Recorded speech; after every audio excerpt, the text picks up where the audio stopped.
Happening next week, it is the annual Go Red for Women luncheon to benefit the American Heart Association. And we have this year's campaign chair and messenger live in studio to tell us about it. It is nice to see you.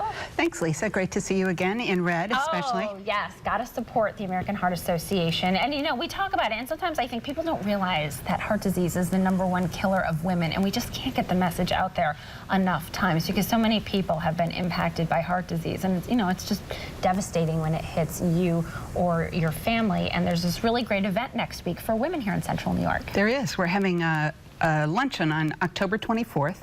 It's a culmination of a year's worth of work, raising money, but more importantly, raising awareness that heart disease is women's #1 killer. There's going to be a lot of hundreds and hundreds of people are going to be there. And for those who come out to the luncheon, what kind of information and what are they going to get from it? Well, we're not just having a luncheon, it's a whole morning's worth of vendor fare and where people can go in and learn their numbers, you know, blood pressure, things like that. We'll have a spa where they can relax and de-stress, have a session on social media on how to get the word out. Can you talk about those numbers? And it's just so important that women know these numbers. And, you know, sometimes women tend to put things off. They're taking care of their kids, they're taking care of their spouses, and they don't take time to learn those important numbers like their blood pressure, their weight, their cholesterol, all of those things.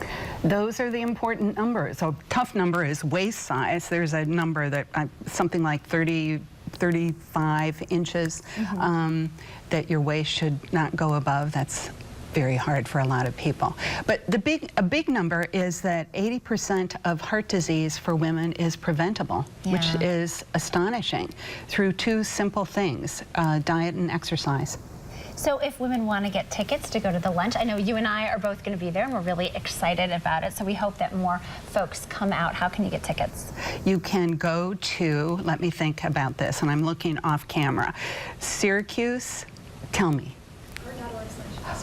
Heart.org/ and all small letters, Syracuse Go Red. Okay, and it's also on Facebook, and I will put a link on my Facebook page as Appreciate well. that. Yeah, just so that people can get tickets, and it's a wonderful event. Again, we will be there, so I'm looking forward to seeing you next week. Thanks so much for coming in this morning, and stay with us. We will be right back.